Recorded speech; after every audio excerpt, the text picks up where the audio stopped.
Governar é uma questão de tempo para quem aprender a andar aliançado. Eu quero nessa manhã dar continuidade ao Taubaté, terra de adoradores. Vamos falar um pouco dessa cidade. Hoje eu não vou me atentar tanto a falar sobre a cidade em específico e o seu contexto histórico, porque nós fomos bastante ministrados nesses dias sobre isso. Hoje eu quero me atentar mais a falar sobre os habitantes dessa terra. Eu quero me atentar a falar hoje ao que Deus colocou no meu espírito, para você que está nos assistindo, a respeito da minha vida e a respeito da sua vida. E faz 12 anos que o Senhor nos entregou esta palavra, que o Senhor disse que estaria mudando o nome desta cidade, na realidade espiritual que se manifestará no natural. Taubaté é uma terra de adoradores.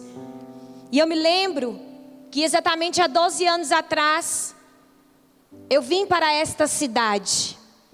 Tem alguém aqui que não é de Taubaté? Tem algumas pessoas ali, a irmã Ângela e toda a sua família, os irmãos.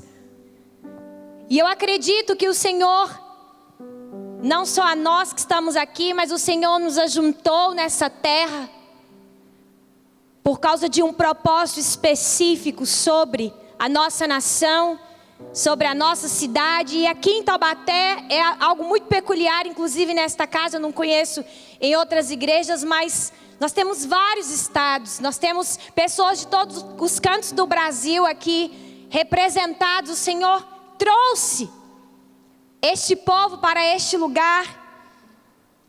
E eu confesso que na minha vida, essa terra, eu posso dizer que realmente eu vivo numa terra de adoradores. Porque aquilo que Deus fez comigo nesta cidade, eu tenho certeza que se eu desse o microfone aos irmãos, ou alguém que está em casa, poderia testemunhar da mesma forma. Não por evidências externas, mas uma terra de adoradores transforma as pessoas, começa uma transformação de dentro para fora. E eu cheguei a esta terra doente, eu cheguei a esta cidade precisando de cura, precisando ser restaurada nas minhas emoções, precisando da revelação de Cristo na minha vida.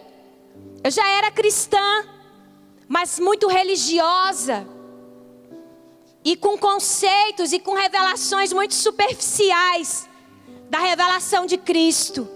E uma terra de adoradores, ela revela Cristo. Uma terra de adoradores, ela revela e ela te faz crescer a cada dia nesta revelação.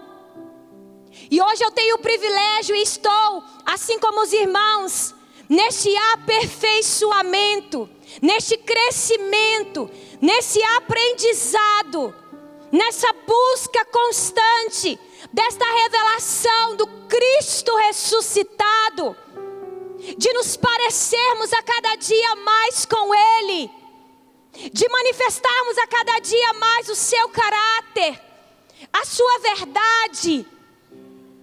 E uma terra de adoradores faz isso conosco, não é, Maurileia?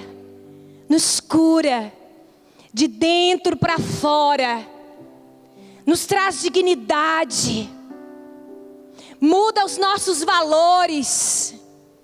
Irmãos, eu posso testemunhar, eu tive os meus valores completamente mudados nesta cidade, nessa terra.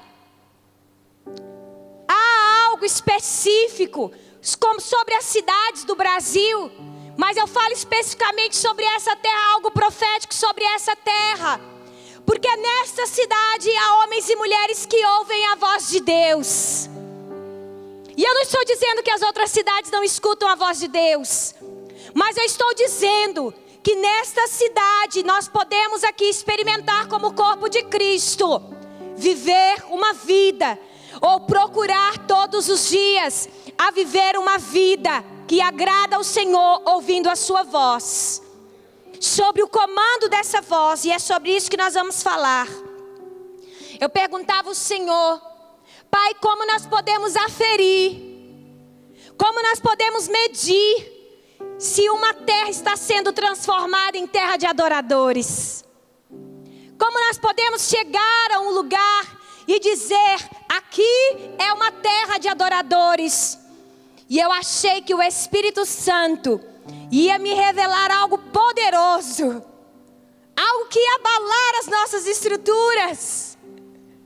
E o Espírito Santo me responde de uma forma tão simples. Ele me disse assim: pelo nível de obediência dos habitantes que nela reside. Como que eu posso dizer se uma terra está sendo transformada em terra de adoradores? Qual aferidor para isso? Um deles: o nível de obediência que as pessoas dessa terra estão dispostos a viver. O nível de entrega, o nível de rendição. E o Senhor falava comigo, a obediência, ela determina a fertilidade de uma terra. A obediência de um povo, que habita num lugar onde há uma palavra, que Taubaté é terra de adoradores, um povo profético. A obediência deste povo determina se este lugar é fértil ou não. Isso é simples, mas é algo profundo, irmãos. É algo profundo. Sabe aquele lugar que onde você joga uma semente, ela germina? Como a Maurileia disse, temos o nosso agrônomo aqui. Uma terra boa, né, pastor Ricardo? Que onde você joga aquela semente, aquilo ali frutifica. No tempo certo, na estação certa, no momento apropriado. E o que faz com que essas terras se tornem férteis? Discernir esses tempos, discernir esses momentos, discernir o tempo e a estação na vida de cada um. Você dá passos na sua vida, entendendo e obedecendo a voz do Senhor. Obedecer, irmãos, por mais que a gente use essa palavra no contexto em que nós vivemos, no corpo, obedecer é mais que cumprir regras. Obedecer é mais do que ter um comportamento alterado, ou ter um comportamento modificado. Nós fomos chamados para obedecer um modelo, um propósito eterno. A obediência nos torna aptos e nos confere autoridade numa terra de adoradores para nos movimentarmos nas realidades espirituais e naturais. É isso que a obediência produz na sua vida. E talvez você diga, nossa, mas eu vim aqui hoje de manhã ouvir falar de obediência, já escuto tanto que eu tenho que obedecer. Mas eu tenho certeza que o Senhor quer produzir na sua vida e na minha vida uma nova medida de obediência. Uma nova medida da revelação do Cristo, que é o maior referencial de obediência. Porque Ele foi fiel até a morte, e morte de cruz, por amor a mim e por amor a você. Como uma ovelha muda, Ele foi para o matadouro, obedecendo, sem questionar o propósito e o modelo que já estava desenhado, que já estava designado. E isso expressa que numa terra de adoradores nós vamos continuar avançando na medida de obediência que está posta pelo Senhor, para que possamos nos movimentar. Quando elevamos o nível da obediência, o Senhor, e nós vamos ver Taubaté sendo transformada dia a dia. Dia a dia, de família para família, de história para história. Nós vamos ver isso, irmãos, porque a terra, ela responde quando um povo obediente se move nela. E uma terra de adoradores, preste atenção nisso, o Senhor ministrava o meu espírito. Nós não vamos ser medidos pelas coisas boas que fazemos. Não são as nossas boas obras. Não é o nosso bom comportamento apenas. Numa terra de adoradores não se trata somente disso. Mas nós seremos medidos se formos fiéis ao propósito. Fiéis ao propósito eterno. Um povo que habita numa terra de adoradores, repita comigo, o seu objetivo é corresponder à vontade de Deus. É corresponder à sua vontade. Existe uma vontade soberana. Existe uma vontade perfeita, boa e agradável que está descrita lá no livro de Romanos, que é a vontade do Senhor sobre as nossas vidas. Irmãos, e isso não é nenhum pesar. Porque às vezes a gente fala de obediência, preste atenção aqui em mim. Às vezes a gente fala de obediência e parece que nós somos o povo mais sofredor da terra, né?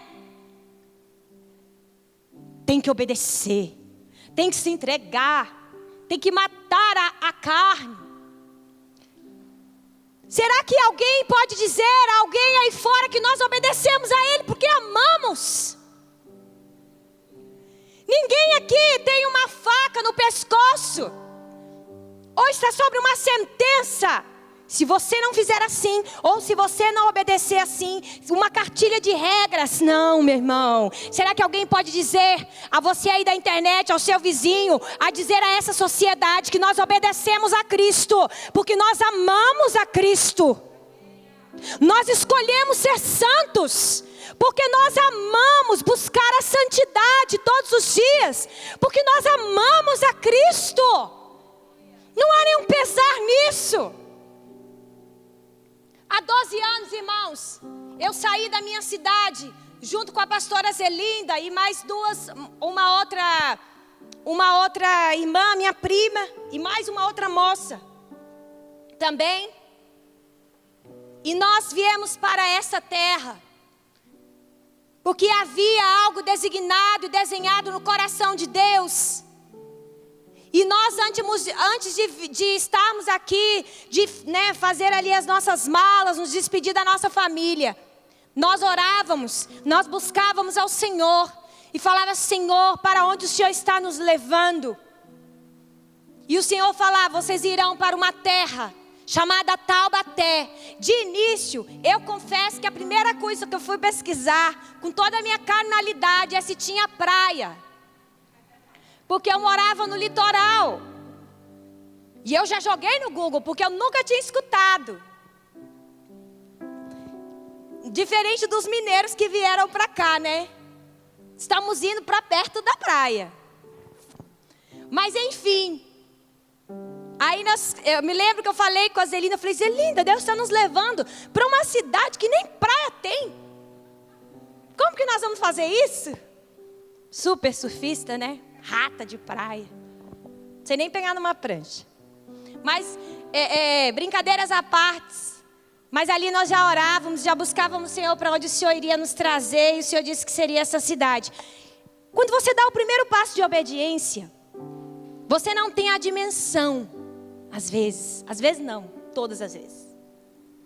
Você não tem a dimensão e a proporção do que isso representa na sua vida. Irmãos, eu não tinha, e isso eu quero dizer claro, isso não se expressa, você olhar para uma vida de uma pessoa ou outra e falar: nossa, olha o que a pessoa conquistou, não estou falando disso. Eu não conseguia e não tinha dimensão no meu espírito do que Deus iria fazer dentro de mim. Como eu disse no início, foi um passo. E aí o Senhor começou a revelar outros passos. E aí você dá mais um passo e chega a uma terra de adoradores. E às vezes Ele te revela 10 passos de vez. E depois mais 10 passos. Quando você vê, não se trata mais da sua vontade, mas se trata da vontade perfeita, boa e agradável do Pai sobre as nossas vidas. E o privilégio de estar vivendo nesta cidade, com um povo como vocês, como um líder, como nosso apóstolo, com o corpo de Cristo em Taubaté, é que nós somos chamados a andar em obediência. E nós somos chamados a nos entregar completamente por isso. E isso vai se tornando algo, um lugar de desfrute, não um lugar de peso. Obedecer a Deus é um dos aferidores, do medidor, para que uma terra seja transformada. Escolher fazer essa vontade. Nossa, irmãos, vou ter que correr muito aqui, hein? A gente já falou de outras coisas que não estava anotada aqui. Vocês estão comigo? Então prega comigo aí. Fala amém, fala aleluia, glória a Deus, me ajuda. Então, queridos, eu estava falando da fidelidade, né? Estava falando da fidelidade. Falei para vocês que eu desaprendi? Vamos aprender de novo. Me perdi aqui. O Senhor nos trouxe a essa terra para cumprir a sua vontade, como eu estava dizendo. E nós não podemos ser fiéis, gente, se nós não formos exatos, se nós não formos precisos. Fidelidade tem a ver com precisão, fidelidade tem a ver com exatidão. Ninguém é fiel obedecendo mais ou menos. Ninguém é fiel, exato, preciso, obedecendo 50%. É obedecendo ao Senhor exatamente, precisamente. Irmãos, sabe qual foi um dos pecados de Saul que chama a minha atenção, dentre alguns? Pensar que foi fiel. Repita comigo, pensar que foi fiel. Pensar que é fiel. Pensar que é obediente. Pode se tornar algo muito perigoso quando não é acompanhado de uma mudança de natureza, de uma transformação genuína. Porque é interessante, quando o Senhor fala com Saul: Saul, você mate a todos os amalequitas, totalmente, destrua tudo, Saul, nesse confronto. Não deixa ninguém, nem animais, nem crianças. Saul, todos, a ordem de Deus era o quê? Matar a todos, exterminar todos. Preste atenção quando Samuel vai falar com Saul. Olha o que ele diz: e enviou-te o Senhor a este caminho e disse: vai e destrói totalmente a esses pecadores, os amalequitas, e peleje contra eles até que eles sejam aniquilados. No 19, ele diz assim: por que, pois, não destes ouvidos à voz do Senhor? Samuel falando com Saul: antes voastes ao despojos e fizestes o que era mal aos olhos do Senhor. Então disse Saul a Samuel: antes eu dei ouvido à voz do Senhor, caminhei pelo qual o Senhor me enviou, pelo caminho que ele me disse, e trouxe a Agag, rei de Amaleque, os amalequitas, e destruí totalmente. Mas o povo tomou o despojo, tomou as ovelhas, as vacas, o melhor do interdito para oferecer ao Senhor, teu Deus, em Gilgal. Samuel entra na história, irmãos, e fala assim: ô Saul, presta atenção.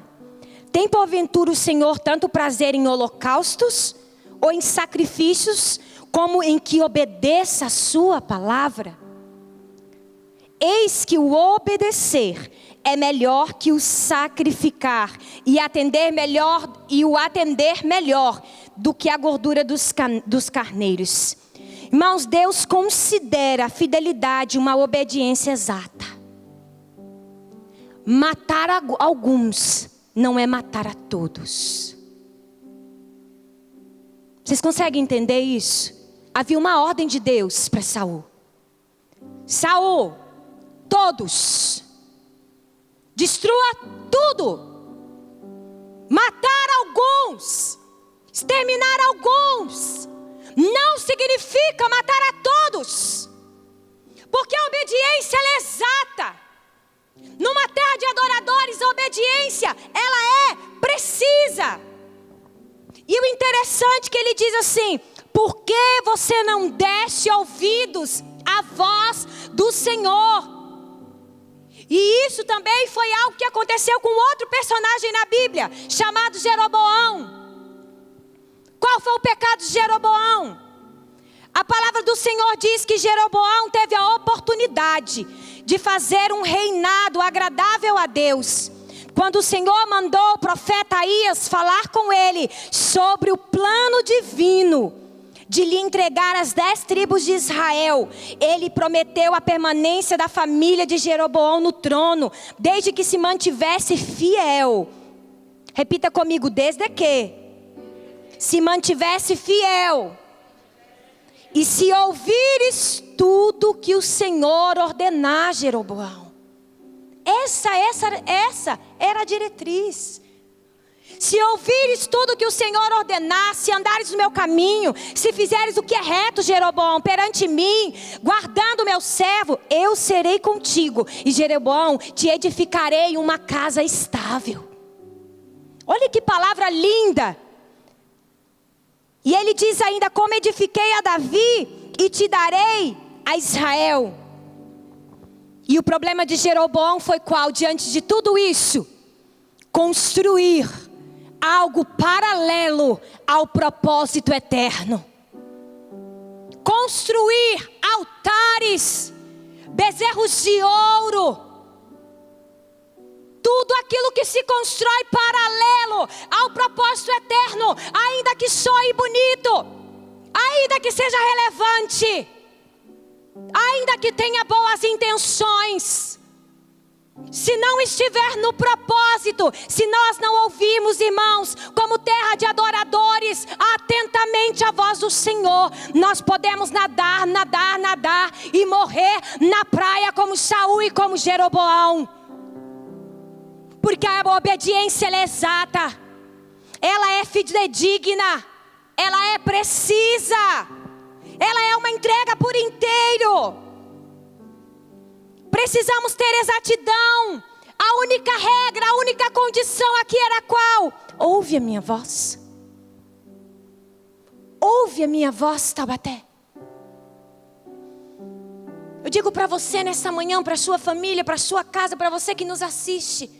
Ouve a voz do Senhor. Deixa a voz do Senhor comandar. Isso nós tentamos buscar a cada dia e queremos viver isso nesta casa. Estar sob o comando desta voz. Não há nada tão vital para nós, irmãos, como ouvir a voz do Senhor numa terra de adoradores. Porque a voz do Senhor ordena uma terra. Sabe aquele negócio de pôr ordem? Quando está tudo bagunçado. Sabe quando tem aquelas reuniões de família? Que está todo mundo desgovernado, cada um tem uma opinião, cada um fala uma coisa, cada um tem uma expressa. Vira aquele furdunço. Sempre tem alguém que chega com uma voz e fala o quê? Essa conversa está tomando um rumo muito perigoso. Vamos parar por aqui? Não é verdade? Vocês estão pregando comigo? Vocês não estão, não? Fala amém. Prega comigo, gente, por favor. Sempre tem um que chega e fala assim: olha, essa conversa está tomando um rumo muito perigoso, vamos parar por aqui. Uma voz de autoridade.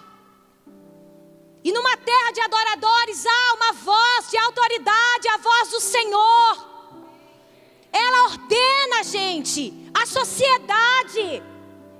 Ela coloca os valores no lugar. E a voz de Deus é expressa. Ela é declarada. Ela é dita, ela é falada, ela é verbalizada. Através de quem? Terra de adoradores.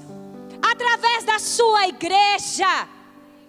Através do seu povo. Através dos seus profetas.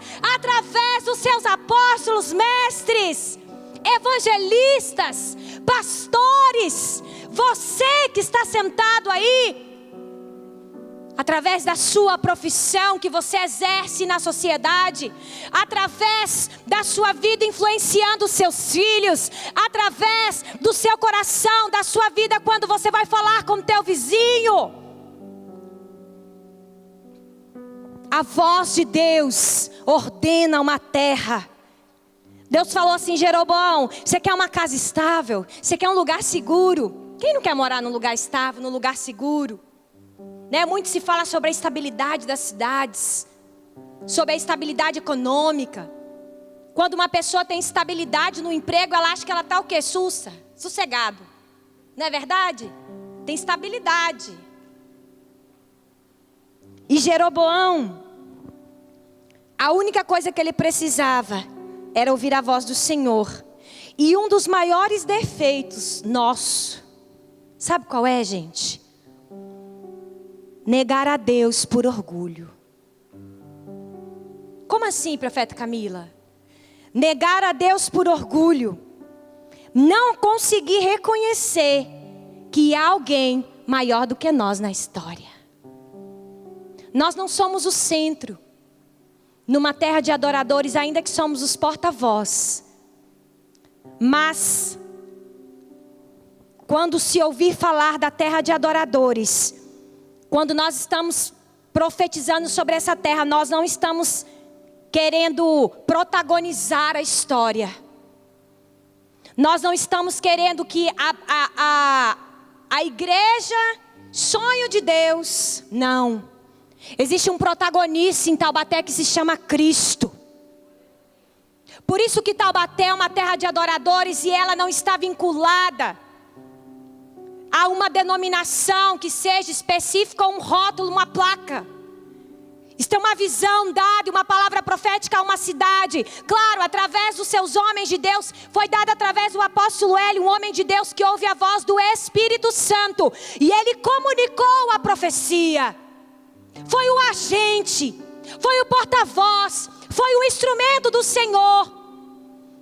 Que declarou, olha, a partir de hoje a direção de Deus, o que o Senhor está dizendo é que Taubaté é uma terra de adoradores. E nós como corpo de Cristo, a igreja de Taubaté, nesta cidade, irá trabalhar para que cada um cumpra o seu papel nesta profecia, nesta revelação. Influenciando, pregando o evangelho, pregando o amor do Senhor, formando pessoas, construindo hospitais, construindo lugares, entrando, permeando a sociedade, formando políticos de todas as formas que seja, talvez da maneira mais simples que possa se haver de influenciar. Mas todos têm um papel, todos têm uma responsabilidade. E nós não queremos protagonizar isso. Não se trata de nenhuma igreja, mas da igreja do corpo de Cristo.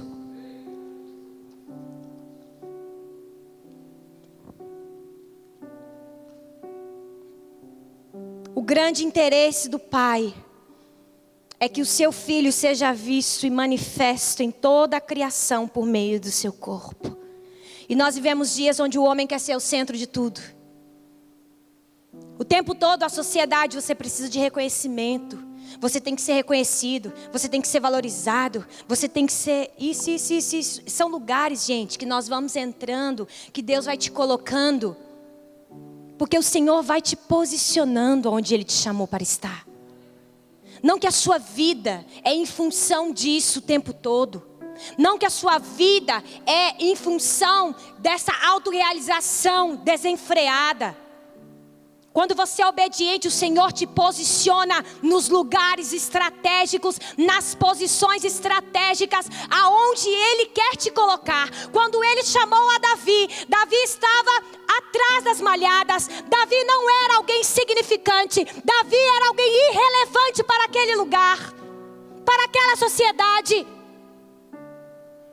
E todos os irmãos passaram diante de Samuel.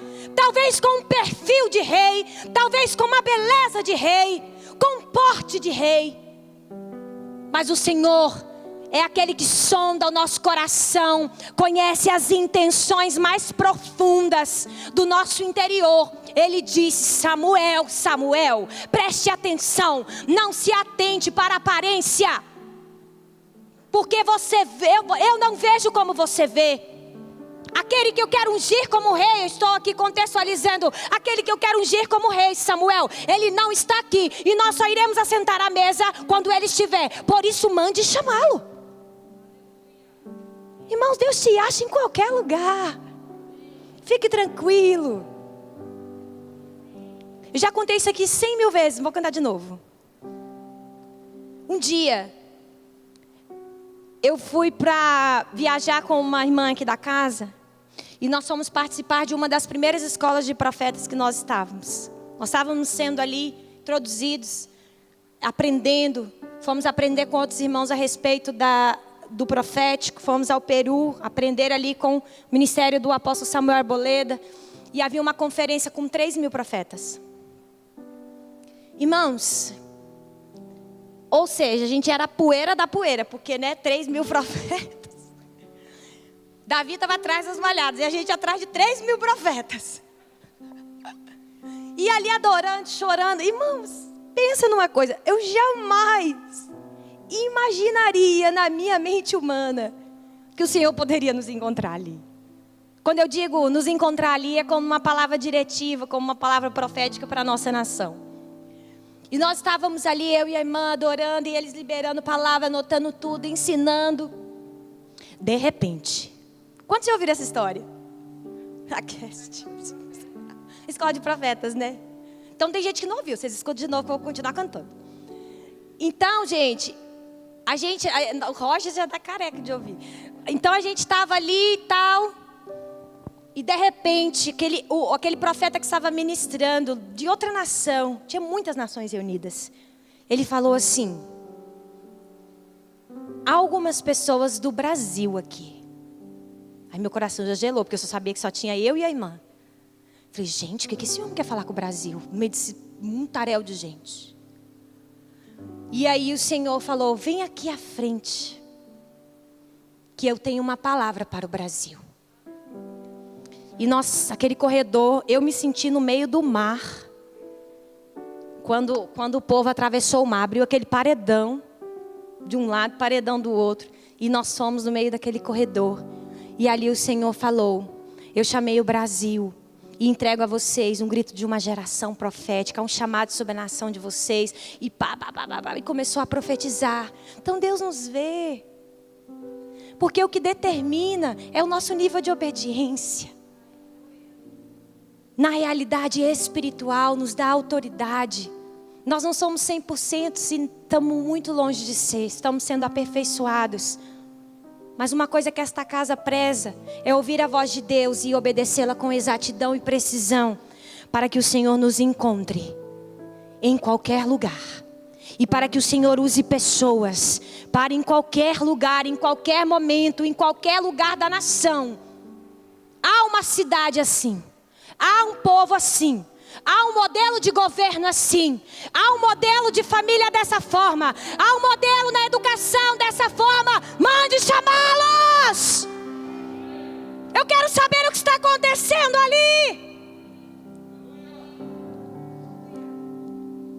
Um dia, irmãos, mas nós precisamos estar posicionados. Precisamos entender que não se trata de nós. Não é mérito nosso. E um dia eu ouvi uma frase tão bonita que disse assim. Uma pessoa disse assim: prefiro terminar os meus dias como um pincel na mão do artista. Olha como eu estou poética hoje. E eu falei: nossa, que frase forte. Porque eu já trouxe para um contexto espiritual. Eu falei: prefiro cumprir o meu propósito, o seu propósito. Eu não estou dizendo que a igreja não será relevante, que a igreja não vai influenciar. Deus irá levantar homens e mulheres, tirar de trás da malhada, já está fazendo isso. Levantar pessoas na política, na economia, levantar pessoas na área da educação, influenciadores, formadores de opinião, pessoas como modelo, como referencial. A igreja será uma voz escutada mesmo. Eu creio nesse tempo. Mas precisamos entender que nós somos um pincel na mão do artista. Um pincel na mão do artista. E eu comecei a refletir sobre isso. Eu te faço uma pergunta. Qual foi o pincel que pintou a Mona Lisa? Uma das maiores, dos quadros mais famosos do mundo. Você sabe quantas pessoas viajam a Paris, ao Museu do Louvre, para visitar a Mona Lisa por ano? Não só a Mona Lisa, todo o contexto ali. 10 milhões de pessoas. E chega lá, vocês acham que eles ficam olhando lá e falando: nossa, qual foi o pincel que pintou a Mona Lisa? Ou quem é o autor, que é Leonardo da Vinci, que é o autor da obra, que é o reconhecido. De quem que é a assinaturinha lá no finalzinho? Do autor. Do autor. E o Senhor falava isso comigo. Quem será reconhecido quando as pessoas começarem a visitar a Taubaté? 10 milhões, 20 milhões, 30 milhões. Quando as pessoas começarem a perguntar sobre o que está acontecendo nessa cidade, não se lembrarão de nenhum de nós, talvez. Especificamente.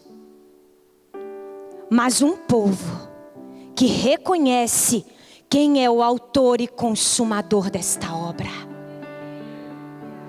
Quem é o autor e consumador deste projeto?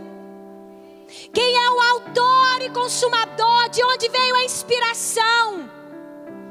Não importa qual foi o pincel que pintou a Mona Lisa, mas o autor, ele é reconhecido pela obra. E o autor e consumador da maior obra da história, chamada Cruz do Calvário. Chamada Cruz do Calvário. Escrita com marcas de sangue. É Ele quem será lembrado, reconhecido e posicionado na terra de adoradores. É Ele. Não será a família tal. Não será o sobrenome tal. Não será a igreja tal. Você é um pincel na mão do artista nessa terra. Você é um pincel na área que você está. Se é educando os seus filhos, você é um pincel. E Ele é o autor daquilo que está sendo edificado. Aleluia! Nós precisamos apenas nos render. E o que é o pincelzinho? Nós. Olhe para o seu irmão e fala assim: é um pincelzinho. Um instrumento. O pincel é o instrumento. E como é bom estar nesse lugar. Quantos querem terminar os seus dias sendo o pincel? Ele escolhe as cores. Ele sabe o que combina com o que. Ele é quem faz ali aquela mescla. Ele quem dá a inspiração. É Ele quem inspira a terra de adoradores. É Ele quem te inspira a educar os seus filhos. É Ele quem inspira a você dar um bom testemunho aí onde você está. É Ele quem inspira a apóstola Leila, o apóstolo Eli, a pegar as crianças e estabelecer esse projeto que é o FAP, a igreja. É Ele quem inspira a pastora Adriana a cuidar do discipulado 1 a 1. É Ele quem inspira o pastor Ricardo, a Maurileia, a Kézide, a Ângela, você. Ainda que eu não cite aqui o seu nome, você que está em casa. É Ele quem inspira esta casa. Ele quem nos inspira, irmãos. Aleluia. Vocês me dão mais um tempinho? Eu tenho mais um tempinho ainda. E o Senhor ministrava meu coração. Quando vierem a esta terra, quando ouvirem falar de nós, reconhecerão que Taubaté é uma terra inspirada pelo autor dela, pelo Criador. Não precisa de ninguém ser relevante ou ser o nome. Precisa de você. Você é um instrumento. Você tem o seu papel. Eu tenho o meu papel. Mas a glória é dele. E o Senhor falava comigo que aí nós caímos num lugar. Quando lá em Romanos fala, e não sede conformados com esse mundo, mas sede transformados pela renovação do vosso entendimento, para que experimenteis qual seja a boa, a agradável e a perfeita vontade de Deus. Tudo que Deus irá cumprir em Taubaté precisa estar dentro da sua perfeita, da boa, perfeita e agradável vontade de Deus. Não adianta, gente, pegar um quadro, pintar, jogar um tanto de tinta e mandar Deus assinar. Deus não assina. Porque Ele tem um compromisso com o seu propósito. Ele tem um compromisso. O Senhor não está disposto a ceder algo muito maior ao teu propósito original pelos nossos caprichos. Senhor, eu não gosto de rosa. Aí outra igreja fala, eu quero azul. Aí outra igreja fala, eu quero roxo. E a outra fala, eu quero verde. É uma metáfora, mas vocês estão entendendo o recado? É uma analogia, mas é clara. Nós só temos, irmãos, nós não precisamos desenhar nada. Nós não precisamos inventar projeto nenhum. Gente, já está feito, já está consumado, já está desenhado. Nós somos os executores, o arquiteto dos arquitetos. Ele já fez. Não tem que inventar roda. E aí nós caímos em algo chamado o quê? Conflitos de interesse. A vontade humana com a boa, perfeita vontade de Deus para a sua vida e para a minha vida e para essa terra. A nossa vontade, a nossa expectativa, o que queremos que Deus faça.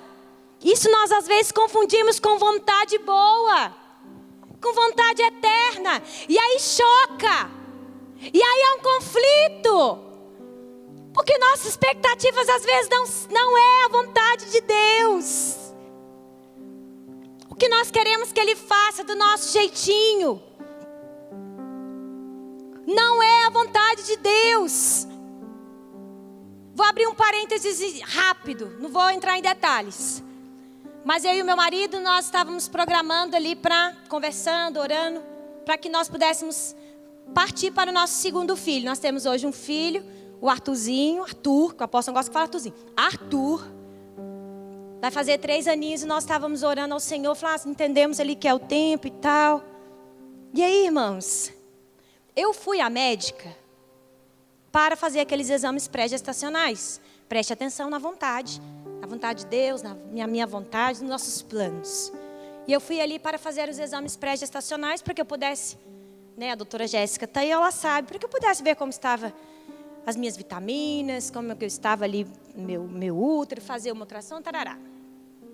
Quando eu cheguei lá, na minha cabeça eu já tinha planejado, Aí eu faço isso, daqui 2 meses faço isso, e daqui tal mês eu já estou grávida.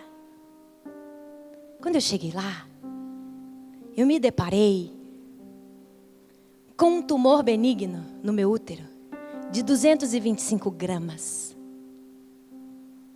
Por isso que eu fiquei uns dias offline. E eu tive que fazer uma miomectomia. Na minha cabeça tinha até data para engravidar já. E eu não estou dizendo que era a vontade do Senhor que eu estivesse com esse tumor, com esse mioma. Mas era da vontade do Senhor soberana que eu passasse por esse processo. E um dia eu vou ministrar sobre isso. Foi um dos processos de cura, da minha cura interna, da minha alma, mais poderosos que eu já vivi. Tirar o mioma, retirar. Hoje eu estou com 30 dias de cirurgia.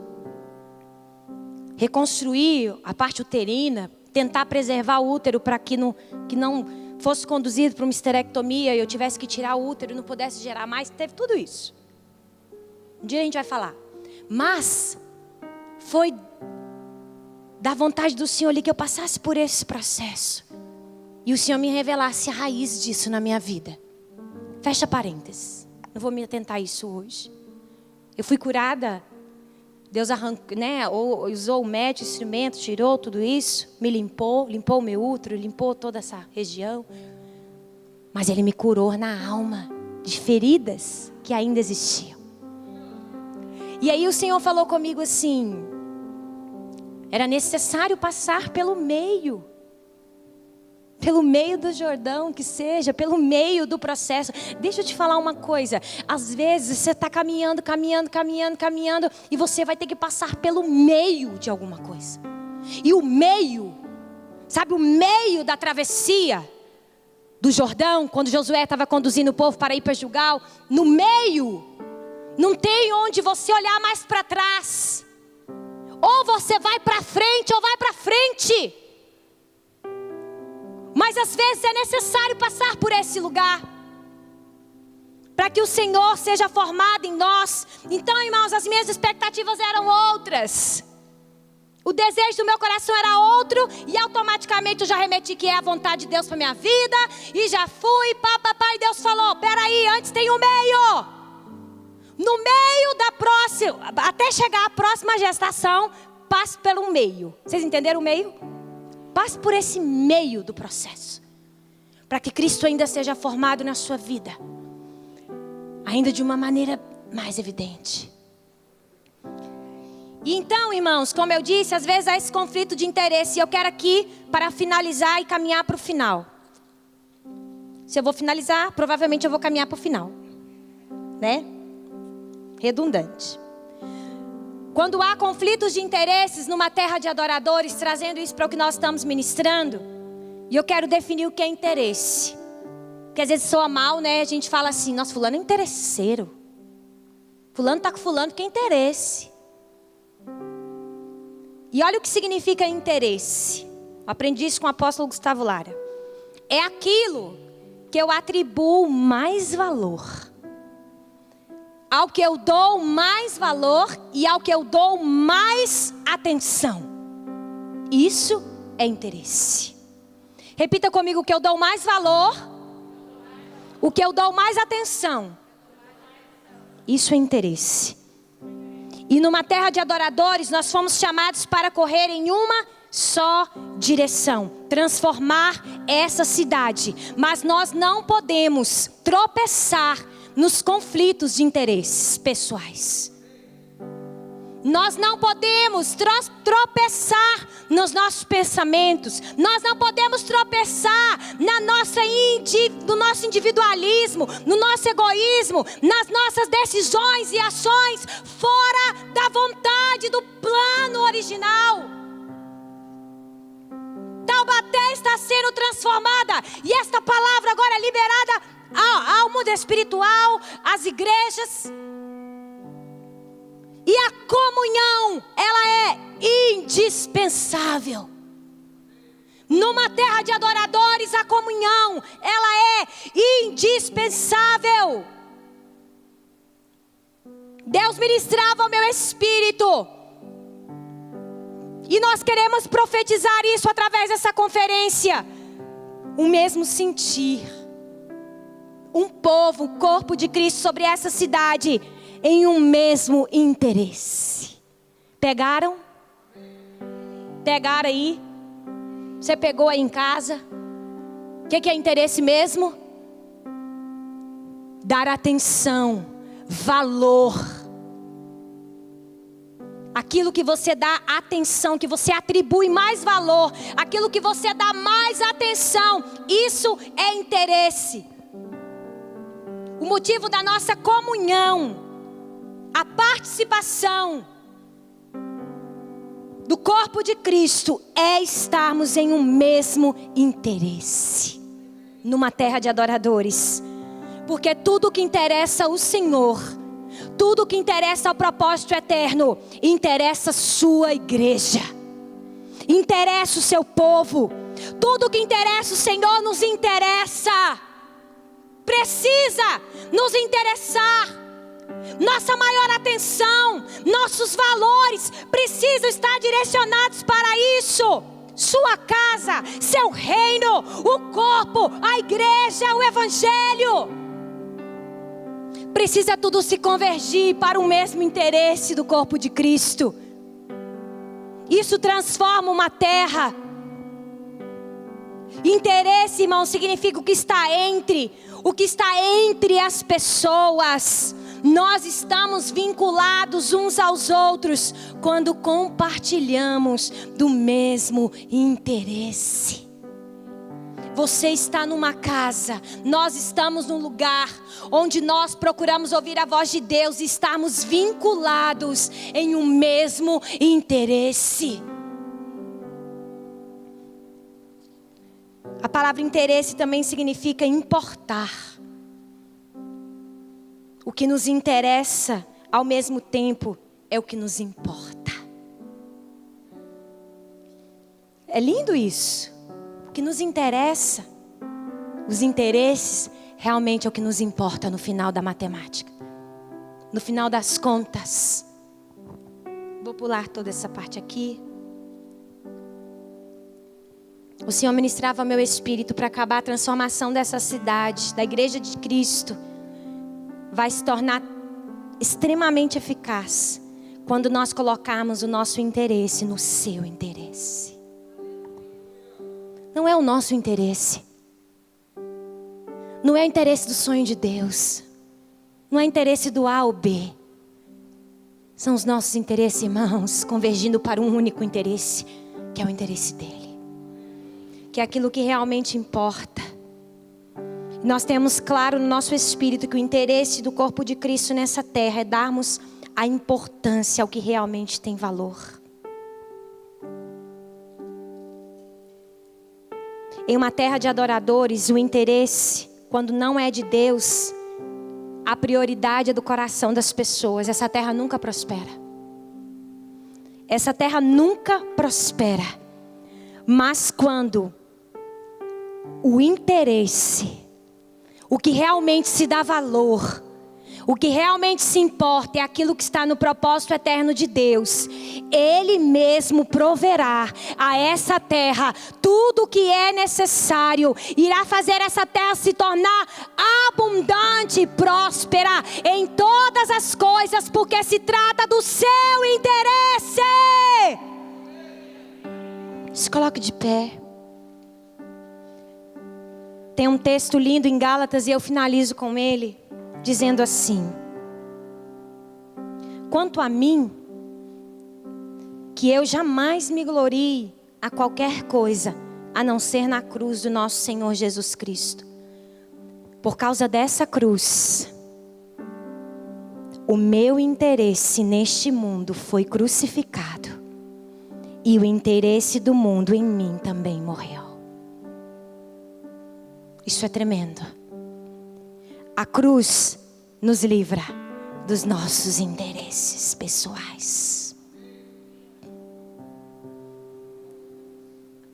A cruz nos livra dos nossos interesses caprichosos, mesquinhos, egoístas. A cruz faz uma terra chamada terra de adoradores centrar novamente todos os seus interesses em um único interesse do Pai, que é manifestar, que é dar a conhecer, que é se tornar relevante o próprio Cristo. Repita comigo: a cruz mata todos os meus interesses. E para finalizar, então, já falei isso 10 vezes. Vou falar pela última vez, penúltima. Então, o seu interesse, o interesse do Senhor, volta a nos governar. Coloque a mão no seu coração. Você que está em casa, Quero profetizar sobre a sua vida que o interesse do Pai governe você por completo. Aquilo que mais tem valor, aquilo que requer toda a sua atenção, aquilo que requer todos os seus investimentos, aquilo que requer toda a entrega da sua vida, toda a entrega por completo da sua obediência numa terra de adoradores. A minha oração nessa manhã é que o interesse do Pai governe o coração dos filhos numa terra de adoradores. E eu finalizo com isso. Que o interesse do Pai governe o coração dos filhos, governe o coração desta cidade, governe o coração de todos os habitantes dessa terra, em uma terra de adoradores. Feche seus olhos, vamos orar. Senhor Jesus, nós agradecemos a Tua palavra, que é tão viva, que nos desmonta, que quebra as nossas estruturas, que nos cura, que nos liberta, que nos transforma. E esta manhã eu oro para que o verdadeiro interesse, aquilo que tem mais valor, aquilo que realmente importa no propósito eterno, venha ser revelado ao coração da igreja de Cristo na terra de adoradores. E nós possamos nesta manhã, irmãos, sairmos daqui, você que nos assiste, governados por esse interesse, por esse valor, por esse tesouro, em nome de Jesus Cristo. Amém. Aleluia. Glória a Deus. Você que está em casa, muito obrigado pela sua atenção. Quero, antes de passar para a pastora Adriana, me despedir de você. Que Deus abençoe, que essa palavra possa ter falado ao seu espírito de alguma forma. E você possa sair desta manhã abençoado, em nome de Jesus. E a vocês todos que estão aqui, meu muito obrigada. Que Deus abençoe a sua vida. Governar é uma questão de tempo para quem aprender a andar aliançado.